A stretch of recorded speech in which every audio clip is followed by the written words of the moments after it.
Hello, welcome to Ken Cook is having another episode. I have them on a pretty regular basis. Sometimes they're prompted by things that upset me, and sometimes by things that really lift me up. And one of the things that really lifts me up is my guest today, Robyn O'Brien. If you've seen her TED Talks, if you've read her first book, The Unhealthy Truth, How Our Food is Making Us Sick and What We Can Do About It, then you know that Robyn is not just a best-selling author and speaker and entrepreneur. She's an advocate. She's really a force to be reckoned with at the intersection of sustainable, clean, healthy living and an economy that promotes all of those good things and the real hard number crunching world of finance and corporate operations that's required to make it real. Her latest book is Seeding Innovation: The Path to Profit and Purpose in the 21st Century. It's a guided tour through some of the best thinking in the private sector, including hers, where people are really trying to inject purpose into our economy through the important role that corporations play, that businesses play. And no one has been more influential, in my view, in getting companies to think about doing the right thing than Robyn O'Brien. This dual strategy must work hand in hand. We have to bring these values together in the service of humanity. I was proud to blurb Robyn's book and make clear that the deal flow we need today to save our world is really described in her work. It's where we make ourselves think through not just profit, but purpose, and Robyn's done a brilliant job of it. So we're going to talk about a lot of things, but Seeding Innovation is a great, inspiring read, and I encourage everyone to pick up a copy. So without further ado, my friend, Robyn O'Brien.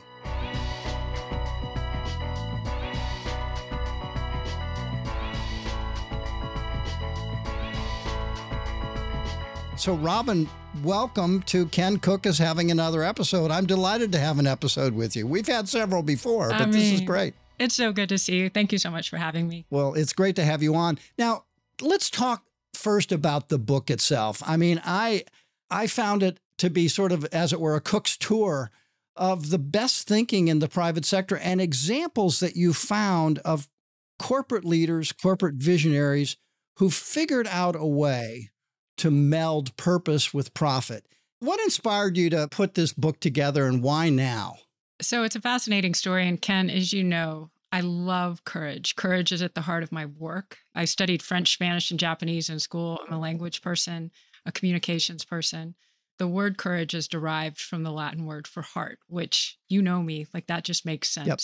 And it has been absolutely the core and the fiber of everything that I have done. And so over the last 15 and 20 years, as this journey has unfolded, I just am attracted to and inspired by and encouraged by stories of remarkable courage. And so as I started to sort of think about that, I was like, wow, these are really the people. And what is making, where are common threads here in this courage? And I kept saying, like, somebody needs to write a book about this. And so last April, I said, somebody needs to write a book about this. 2 days later, I get an email from Wiley Publishing saying, have you ever thought about writing a business leadership book? And I was like, whoa, wait a minute. Is there something going on in this house, you know? And I emailed Brian back and I said, I literally was just saying this. And he said, we think you'd be a perfect person to do it.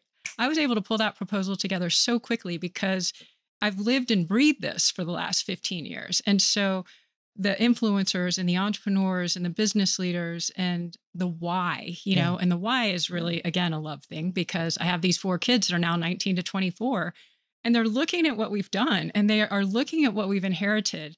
And you can either go into a deep, dark depression, or you can say, you know, put on your game face. I'm going to be part of it. And so, you know, you and I thankfully are wired the same way. We put on our game face and we're part of it. Yeah. And as I wrote the book and thought about how I am encouraging people, literally the word courage is tucked into the word encouragement. And so I really wanted it to be a resource and tool. And what I loved was that the first book was so dire and so heavy. And I was a very early voice calling out the contamination and the pollution of the food system, to the point where people were like, are you sure about this? Now we're totally certain. We're totally sure.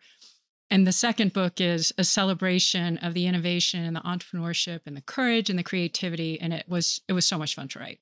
Well, and you know, and you and I've talked about this for years. I mean, since we first met, how many years ago was it? Was it? I don't even want to know. I Yeah, don't know. It's like it's close to 20. it must be. As we've discussed many times, when you look at the fix we're in, a big part of the assessment has to be that the government's failing.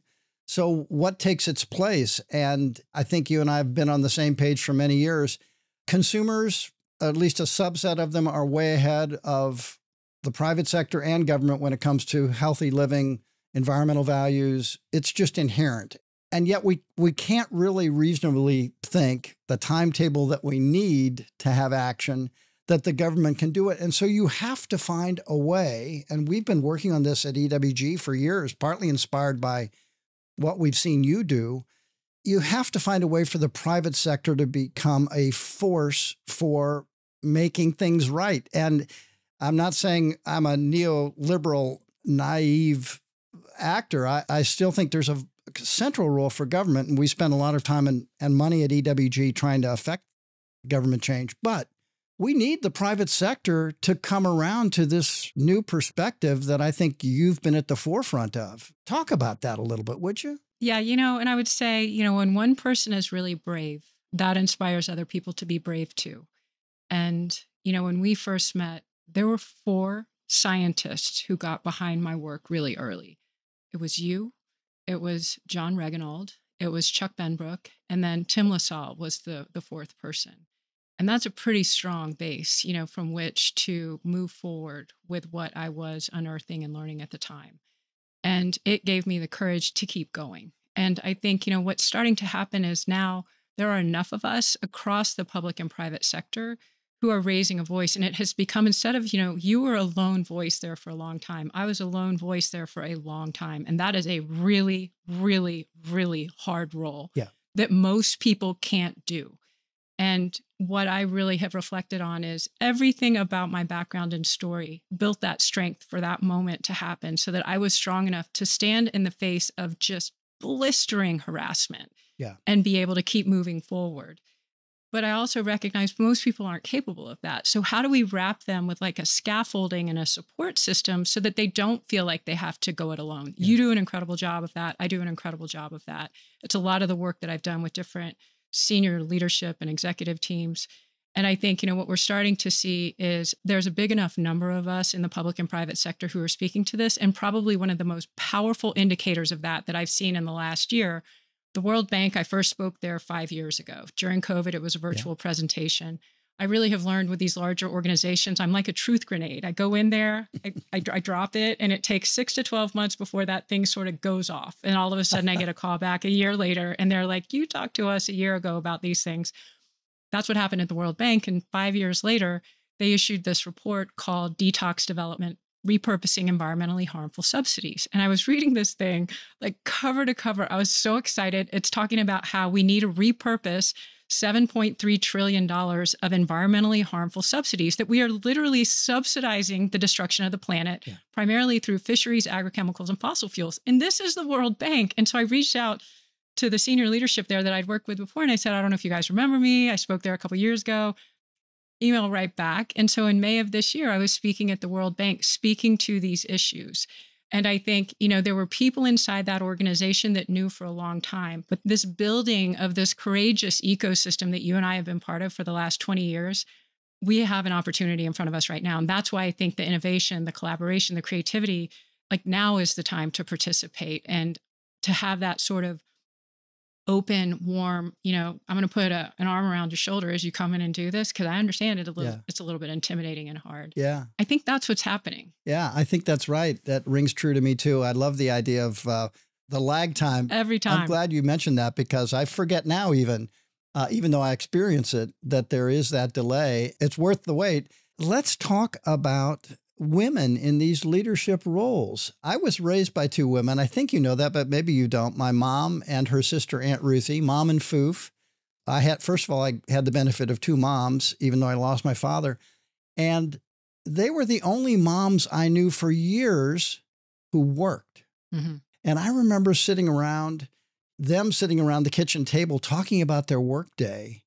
And when I got old enough to realize that an important part of their theme was the the hassle and harassment that they had to deal with in their day-to-day lives in the workforce from men, I was stunned, but it stayed with me. And so it has, in some ways, not surprised me over time that more and more of these issues have come to the forefront. But now we're at a really critical phase, it seems to me, particularly in the worlds you occupy between finance and sustainability, because we now have women ascending into leadership much more often. They're founders of amazing companies.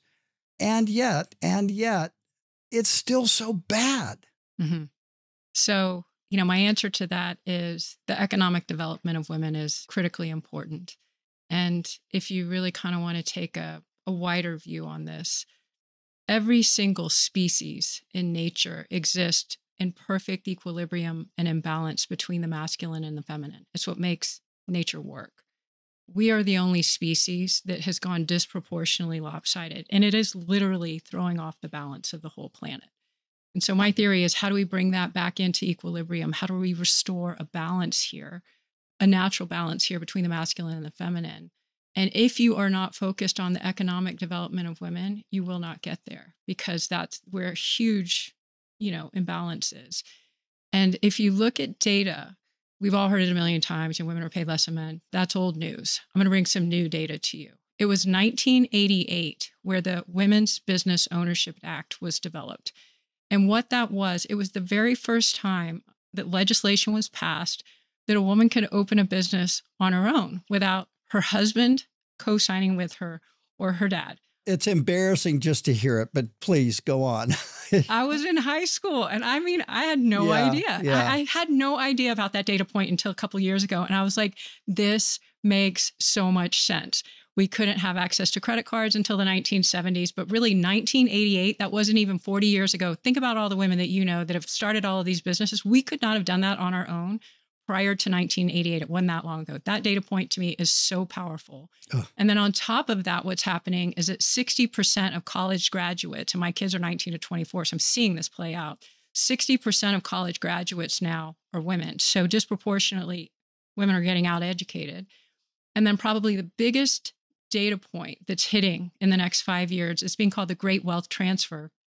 $30 trillion is going into the hands of women through a generational wealth transfer, either from a spouse or from parents. And it is the first time that women have that autonomy to invest it according to their values. Now, if you step back and look at the financial system, it's 98% white male. That was where I was trained. I'm so grateful for the hard stuff that I went through early on in my career, because it really prepared me to stare down different villains and beasts and, challenges that I encountered along the way. Being a woman on that desk, in this highly, highly male misogynist culture that was finance, still is finance, but especially, somehow, again, I was remarkably lucky to have a team of men that absolutely had my back. They still have my back, those guys. So for whatever reason, I was placed into a team of just remarkable men who were high integrity, high honor, incredible men, incredible values. But to really look at the financial system and how disproportionately male it is, how hard it is, the discrimination that's in the financial system, the financial discrimination that women have experienced as recently as 1988 and still continue to, the financial discrimination that Black families have experienced. And, the food system is just a blazing example of that discrimination. When you really look at that and you think every single industry, the first ingredient, I don't care if you're starting an energy company or a food company, the first ingredient is capital. And the capital is incredibly biased and incredibly discriminatory. So as this wealth transfer takes place, to me, that is the beginning of the restoration of that equilibrium, because it's like we can talk about women's rights all the time, but if the capital is not there, if the economic fortitude is not there, it's almost cruel to be telling women they should be doing all these things if they don't have the resources to finance them, to fund them, and to initiate them. So in the next 5 years, to see that transition happening. And I think, I look at my children's generation and the anxiety, the depression, our mutual friend, Heather always talks about eco-anxiety. It is so acute. It is so real. At a 4th of July barbecue, everybody was talking about it with their kids. And so, they are looking to us as not only just stop the damage, get out of the way and stop the damage. And also, how are you participating in creating these solutions? And so for me, the economic development of women is really important. It's also something that I touch on in the book. And you see it with actresses like Jessica Chastain. She's been an incredible voice in that industry of really advocating for equal pay for women. You see it, with the organizations that Reese Witherspoon started, with Freckle Films that Jessica has started, and it's across all of these different industries. We see women sort of emerging, but it really is important to remember that it's only as recently as 1988 that we actually had the ability to do that. And you and I both, witnessed examples, and one of them is our friend Greg Renfrew at Beautycounter, the dynamics that unfold that seem to adversely affect businesses that have been founded by women. Not to oversimplify it, but, Greg Renfrew, who started Beautycounter, is a close friend of both of ours, is an amazing entrepreneur and built, a healthy, clean beauty company from scratch with a great business model that brought tens of thousands of mostly women into an economic opportunity to participate in the clean beauty movement. And Greg was also at the forefront of efforts. She insisted on being at the forefront of advocacy efforts. So everything, it seems like, embodied so much of what your book is about. Talk about seeding innovation. She really did it, both in the products that were developed and how they were sold, and then, stepping into the civic realm and bringing hundreds, if not thousands, of her Salesforce colleagues along with her. Recently, obviously, Beautycounter's taken a tough turn, and it's heartbreaking. What about this dynamic has to do with the fact that she was a woman founder, do you feel, Robyn, if you're comfortable talking about that? Yeah, I think it's important to talk about this, and I appreciate the question. Any of us that are advocating for cleaner food, cleaner energy, cleaner beauty, we are a complete threat to the status quo. And what most people don't realize, which Greg has done a brilliant example of advocating on, is that a lot of the beauty products that we literally put all over ourselves and our children are full of highly dangerous, highly toxic ingredients. And fossil fuel is a foundation for a lot of those products. And so really what she represents is a threat to the status quo. She represents a threat to the fossil fuel industry, just the way I represented a threat to conventional food. And when you represent that threat, they're going to come at you with everything they have. And, some might say, is it just ignorance that a private equity firm in just a couple of years can destroy a brand that has been so beautifully built and executed? We've seen this happen a couple of times. You see it with Greg and Beautycounter. I mean, it is shocking how quickly they were able to run that company into the ground without her around. And then they bring her on right at the end with maybe 6 weeks of runway, and suddenly the doors are shut. And she's the face that has to speak to it. I guarantee if due diligence was done on that transaction, there are emails that would precede that way ahead of when Greg was brought back in. Here I came, in the early 2005, 2006, speaking to the double standard in the food industry. And, I was so lucky to be raised by a mother from New Zealand and have this dual citizenship. And so when I was looking at the food system and how corrupt it was, in my head, I kept thinking, just because we do it this way here, is it that the way the other countries do it? Because that's what my mom would always say. And it was just stunning to turn to New Zealand, where I have aunts and uncles and cousins, and realize that genetically engineered crops are not even allowed planted in their soil. So that was the foundation for my work. So I was coming from this place of this incredible background in finance, graduating top of my class in business school at Rice, going to work on a team that managed $20 billion in assets. And then I was a blonde mother of 4. So they were going to do everything they could to try to assassinate me. So these hit pieces that we see are just character assassination hit pieces that you see in the New York Times. I mean, I lived through that. And the night that it hit, I remember seeing it online. It was early, it was I was an early cyberbullying target in these campaigns. When you think back to 2006, 2007, it was early.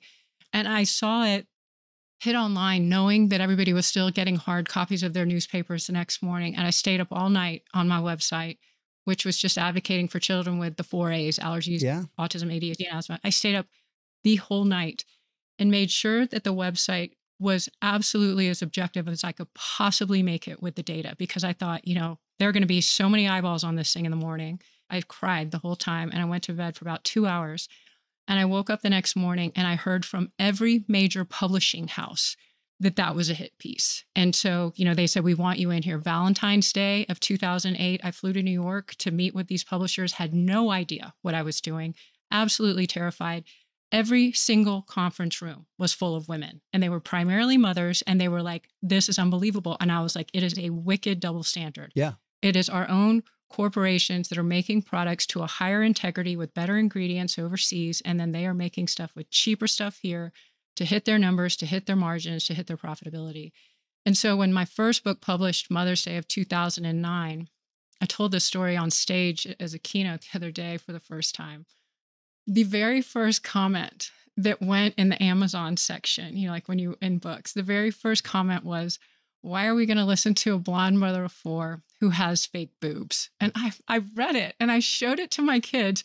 And granted, I was wearing a really good bra that day, my kids know every part of me, and I thought, oh my gosh, if this is what they are going to come at me with, I've got to keep going. And so that's right. It was so intense. It was harassment. It was intimidation. It was so incredibly intense. And I was so early. Yeah. And so, we weren't familiar with all of these things happening to multiple people the way we are today. And the way we talk about in Common Ground, it was so early. But I just remember thinking I have to keep going. And I knew that my weak spot was the science. I could speak to everything in finance, children's health, all these different things. And so I wrapped myself early with really brilliant scientific minds like yours, Chuck Benbrook, John Reginald and others. And it really gave me the courage and the foundation to continue to move forward. But I think, we really got to stop and say, as we emerge as these whistleblowers, as these innovators, as these ones that are calling for disruption of the status quo, we represent an enormous threat. Yeah. And, in some cases, the economic empowerment of women and the development of women economically represents a threat to a very entrenched mindset. And so, everything about Greg's model represented a threat: the economic empowerment to women, the threat to the fossil fuel industry, the disruption to the regular beauty industry, just as I represented that threat to the food companies. And what I continue to tell her is, this is the fire you are being forged in. I just got the chills. And when you are forged in fire, they cannot put you out. So she right now is being forged in fire. And everything that she has represented and advocated for, everything that she has done to build that, not just that company, that industry, represents an incredible threat to the status quo. Yeah. And, I've made this observation before at conferences where the audience is mostly women and the panelists are mostly women who have started clean beauty companies. And it's not an accident that clean beauty came to the forefront with a feminist perspective from the leadership role, right? Suddenly, people were raising questions about ingredients that had been in cosmetics for decades that were sketchy with respect to their toxicity profile. And who were the leaders who were saying, hey, why don't we figure out how to make shampoo without formaldehyde? Why don't we figure out how to make mascara without PFAS chemicals? Invariably, they were women who were in the lead, either in technical and scientific roles as the, inventors, the formulators, or more often than not, running the companies. It's no accident that this innovation comes from those sensibilities that are, I associate with women. I associate it with my mom and Aunt Ruth raising me. And I also think that the threat that poses, the first place people go to tear that down is this ugly misogyny that's manifested in commenting on physical attributes, expressing concern about someone's intelligence because of how they look and the fact that they might have blonde hair. Just outrageous to me. I mean, I look at Greg's background. I mean, she is a Stanford trained CEO. Yeah. I look at my background. I graduated as the top woman in my class out of business school on a full scholarship. And it's like, if a man had those credentials, Yeah. people would be doing everything they could to fund those initiatives. And yet when women come forward with these solutions, and it's not surprising that it is women, because if you look at the food industry and 85% of household purchases are influenced by women, Yeah. of course, as our children are diagnosed with diabetes or allergies or asthma, or one of these things, like you're reading these labels, nobody wants to have to read those labels. No. But when we started to wake up to how contaminated the food was, that was sort of the door that people open. And once you start to come through that door, I can remember thinking, like, people were trying to tell me about body care and they were trying to tell me about laundry detergent. And I was just like, oh my gosh, I can barely handle that the food system is this messed up. Please don't tell me I've got to change everything else too. But eventually you can get there. But I think, really that's why so much love and so much grace and so much compassion is needed. Because when we learn how contaminated these systems are, how contaminated the body care products are. I mean, the makeup thing, like, Greg has said this forever. It was the 1930s, I think, that was the last time that a piece of legislation had been passed until Beautycounter came along and passed it. And that I think we only banned like 13 ingredients here in the US, and in Europe, it's like 1,100 ingredients are banned. And so when you look, it was a friend who's in the space told me how if you put together all the pores on your body, it's the size of your mouth. So whatever we're putting on our skin, we are literally feeding ourselves. Yeah. And I tell the kids, I'm like, if you wouldn't want to rub it on your lungs or rub it on your heart, like, don't put it on your skin. Yeah. And I mean, it's not surprising that it's being led by women. I think the next sector that is so ripe for disruption, and man, they are really going to fight this one, is the financial sector, because it is 98% men. And tell us about the company you're with now and what it's aiming to do. Yeah, I had been working with Monom when I co-founded Replant, and that was really on transitioning the supply chain of food companies to regenerative and organic agriculture. Because again, the math wasn't working for these companies because we have subsidized all the toxic crap. So we've made it wickedly hard for any CEO anywhere because the math doesn't work, because we've subsidized the most toxic ingredients. And then farmers growing things organically are charged these extra fees. They have certification fees. So the cost structure for organic farming is a lot higher. And then we subsidize the cost structure for conventional farming. And so, that discrepancy, that economic discrepancy, I was like, somebody's got to get in there and just drive a truck through it. And so that's what we did with Replant, was we said, okay, we're going to fundraise to really finance the transition so that farmers across the US, which is where we started, could transition their farmland to regenerative and organic agriculture. And that takes 3 years. And one of the partners that we worked with was this company in San Francisco, Monom. And everybody kept telling me, like, you and Holly need to meet, you and Holly need to meet. You guys are cut from the same cloth. As soon as we met, we were like, oh, yes, totally understand why. So she asked me to come on as a partner and her COO. And I really believe completely in the mission of the company because, like I said, capital is the first ingredient. Whatever characteristics are attached to that capital, whatever the private equity women or men are attaching to that, is exactly what that company is going to do. So from the start by the capital partners that a company has around them exactly what's going to play out, exactly what's going to happen. And so I thought, how do we take Monom and make this as big as possible so that that capital can finance this type of innovation, to really get the capital into the hands. And another challenge here is only 2 cents of every venture capital dollar is going to the hands of women. And only 1 cent of every venture capital dollar is going into the hands of Black entrepreneurs. And so it's shocking. And I speak in the book to paradigm blindness because you've got all of these people, women in beauty products. I mean, of course, they're going to know that industry beautifully well and inside and out. And of course, the leaders in that industry should be women.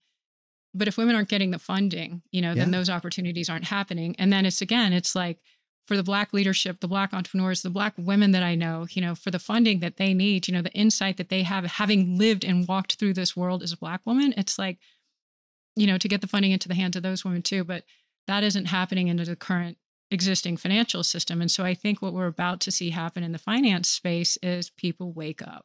We woke up, 20 years ago when you and I were talking about, oh gosh, this stuff is in your shopping cart, you might want to be careful. And people kind of wanted to just push us aside. Yeah. And now most people are like, what's in the shopping cart again? Yeah, will you tell me again? Yeah. And the same thing now is going to happen with our financial shopping carts because, I had this moment one day where I thought, oh my gosh, I've done all this advocacy work and I've been this voice, crusading, and I've taken on these agrochemical companies.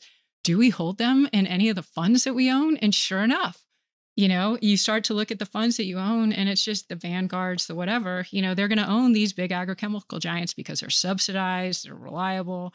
And all of a sudden, people are going to start to wake up and realize, wait, do I want these products in my financial shopping cart? Is there actually a smarter way to invest that's more in alignment with my values, that's actually protecting the integrity of my financial assets and my children's futures? Yeah.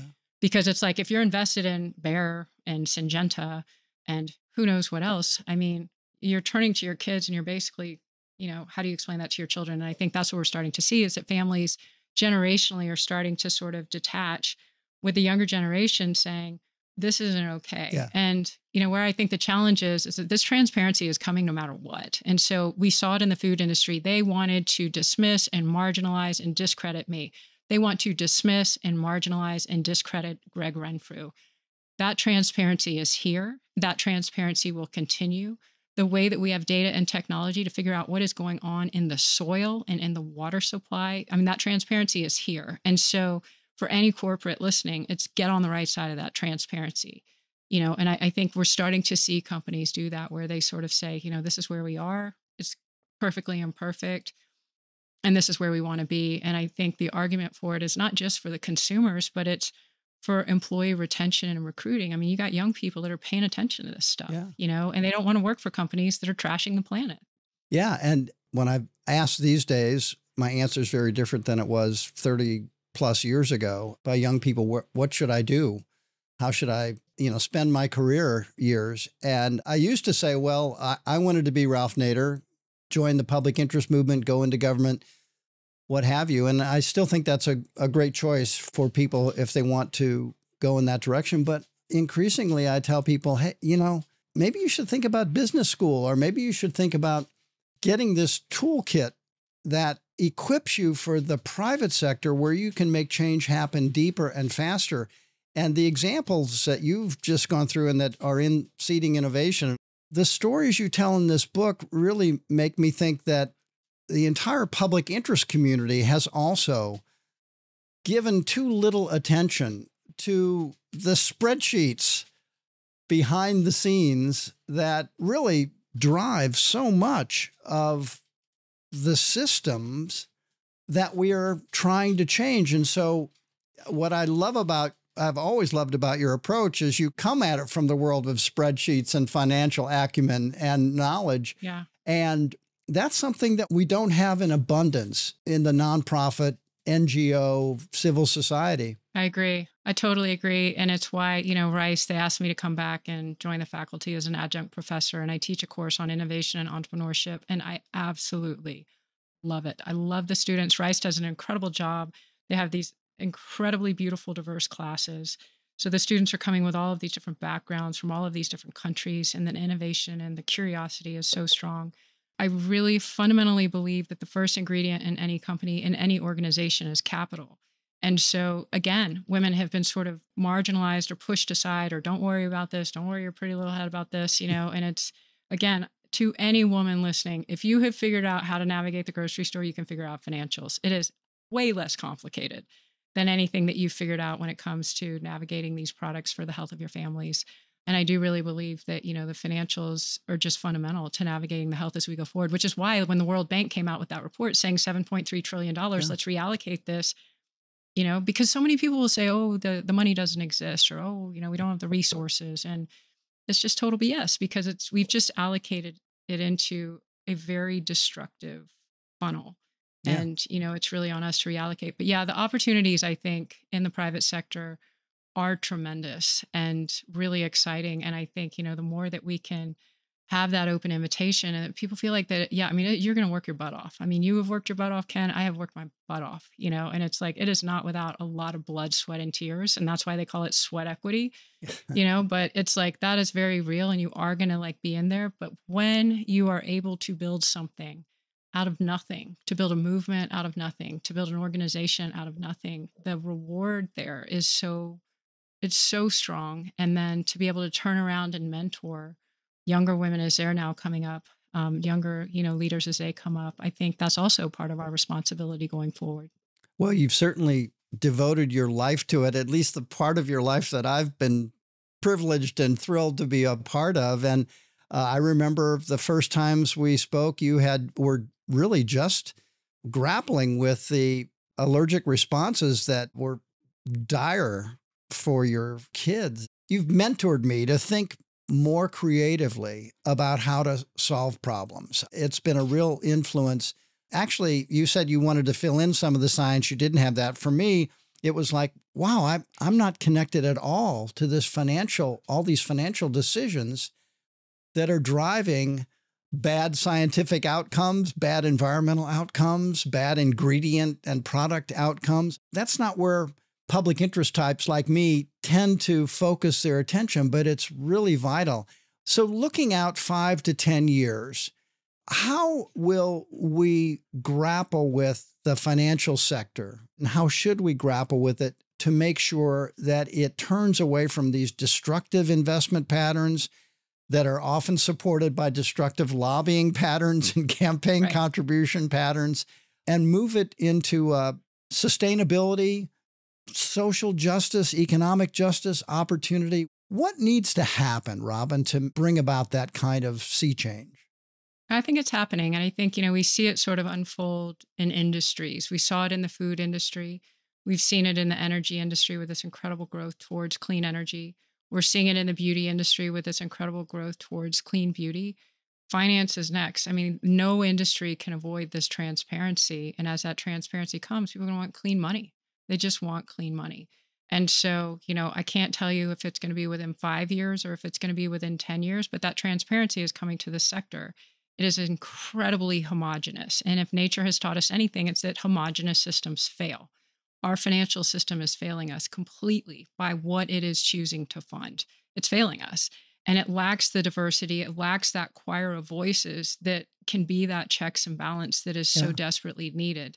And, so one of the answers that I really advocate for, and our mutual friend Laura Turner-Seidel and I have talked a lot about this, is we definitely need to have more women on boards. Goldman Sachs said they weren't going to take a company public unless there was either a woman or a person of color on the board. That is such a low bar. But the fact that they actually said it was a step forward. And so, again, that's the financial sector beginning to recognize it needs to make these changes.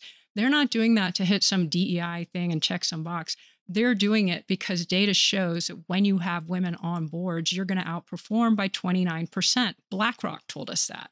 So, again, if BlackRock is telling us women on boards is going to result in outperformance, then it's your fiduciary duty to put those women on boards. And you are going to outperform because we have a different lived experience. We have different insight, different products we're using. And so, it breaks down what I call paradigm blindness in the book, where we just have these biases and these blind spots.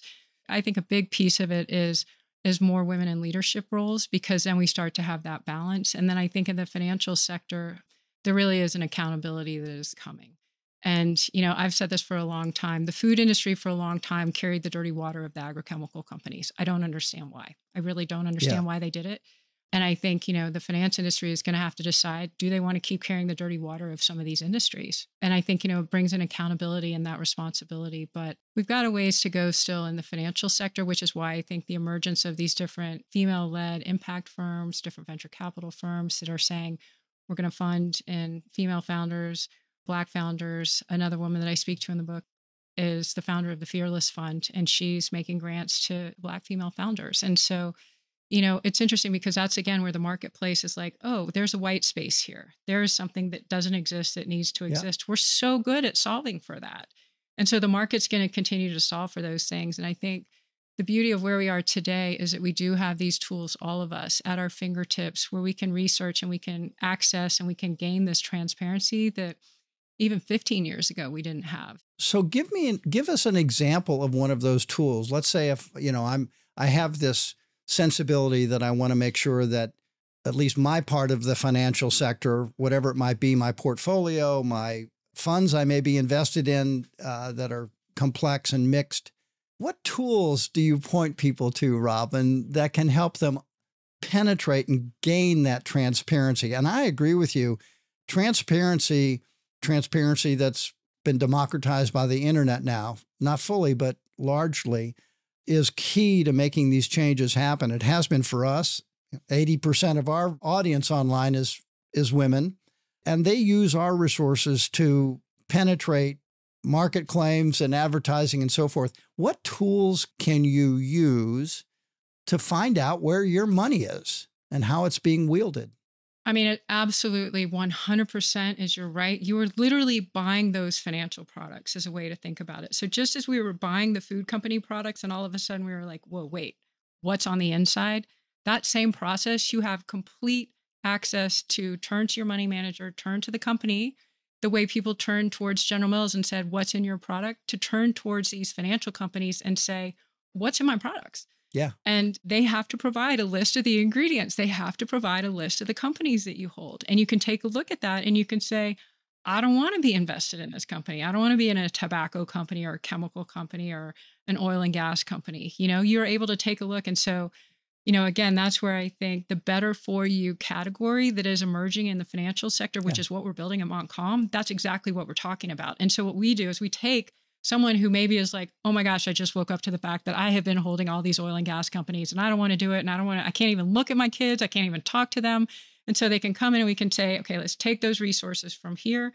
Let's allocate them into these different funds. And there's so many amazing funds, that are emerging, that are, energy specific for clean energy, that are doing incredible work in regenerative and organic agriculture. There are other funds that are doing incredible work for gender equity.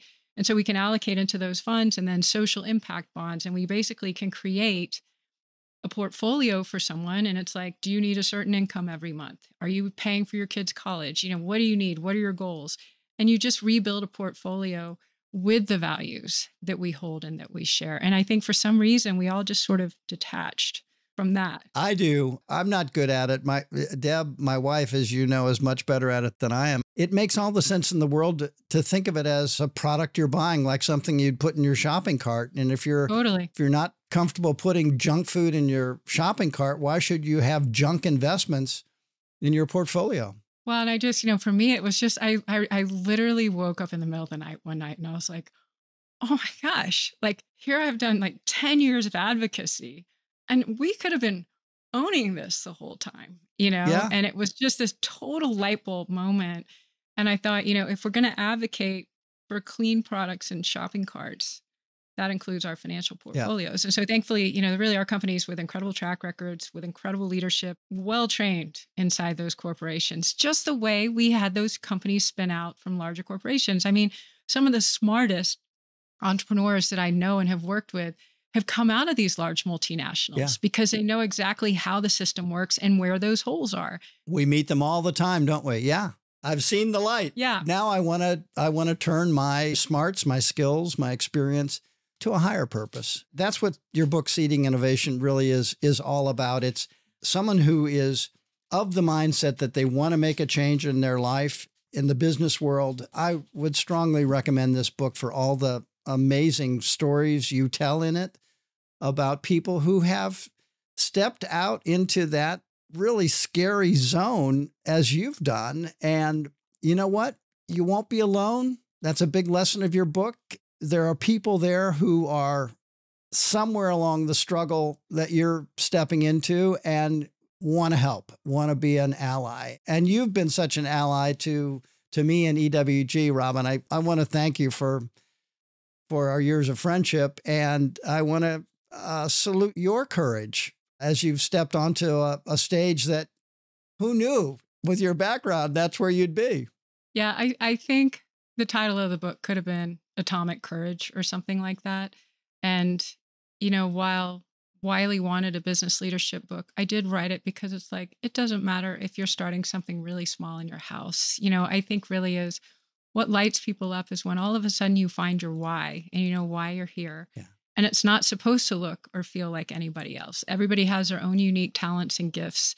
And the point is to figure out what you're passionate about and leverage your unique talents. And then that's what you create. And it could be something as simple as a book club or a movie night. It doesn't need to be the next great publicly traded company or not. But I think, one of the things that I really worked through was, and I see surprisingly, is that so many of these senior executives have imposter syndrome. Yeah. And so, I started to recognize that that's actually part of the process. And instead of being intimidated by imposter syndrome when it would hit, I realized, of course, there's imposter syndrome. I'm imposing on a system that wasn't designed for me. I mean, I couldn't have even taken out a business loan by myself until 1988. So of course, we're imposing on these systems that weren't designed for us. And to sort of flip the script and realize that what we actually need are a lot of imposters. We need a lot of people. Yeah, there's something wrong with you if you don't have that feeling at some point, right? Right. So, I mean, I'm just so grateful for you, Ken. You and Chuck were the first two that I turned towards that understood, and it's, I think, why I feel so strongly about offering that support to emerging, leaders and emerging entrepreneurs, because to have somebody see you and hear you and understand you and say, I've got your back, I just think that's one of the greatest ways that you can show you love someone. So I'm just so grateful for the friendship over all of these years. And you're just such a constant source of inspiration and fun.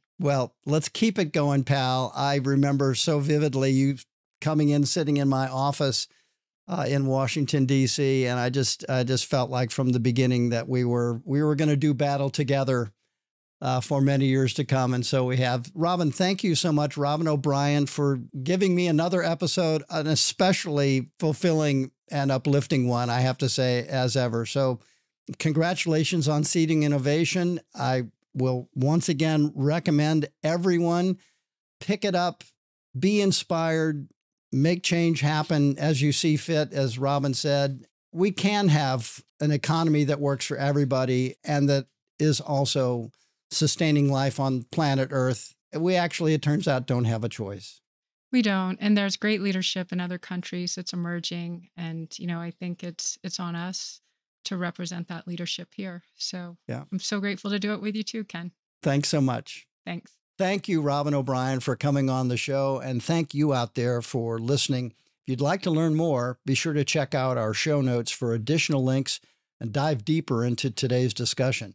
Make sure to follow our show on Instagram at Ken Cook's Podcast. And if you're interested in learning more about EWG, head over to ewg.org or check out the EWG Instagram account at Environmental Working Group. Now, if you liked this episode, and I know you did, send it to a friend who you think might like it too. Environmentalism is about making connections, meeting people where they are. And if you're listening to this, you probably know someone who might be interested in today's episode too. They just don't know it yet. My ask is that you send it to that person or to as many people as you see fit. Today's episode was produced by the amazing Beth Rowe and Mary Kelly. Our show's theme music is by the amazing Moby. And thanks again for listening.